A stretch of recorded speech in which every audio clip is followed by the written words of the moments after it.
በመኪና ወይም በእጅ ሳይሆን በምንቃሯ ልብስ የምትሰፋውን ወፍ አይታችሁ ታውቃላችሁ? ይህች ወፍ የተፈጥሮ እውነተኛ ፋሽን ዲዛይነር ናት። አሰላሙ አለይኩም ውዶቼ፣ እንዴት ናችሁ? ዛሬ ይዤላችሁ የመጣሁት ስለ ታይለር በርድ ነው።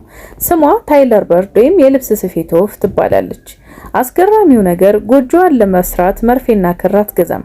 ይልቁንም የሸረሪት ድርን፣ የጥጥ ፍሬንና ቀጫጭን የእጽዋት ክሮችን እንደ ክር ትጠቀማለች። ሹል ባለ ምንቃሯ ቅጠሉን በስተግራና በስተቀኝ ትበሳና ክሩን ታስተላልፋለች። ሰፍታ ስትጨርስ ደግሞ ክሩ እንዳይፈታ ጫፍና ጫፉ ላይ እውነተኛ ቋጠሮ ታስራለች።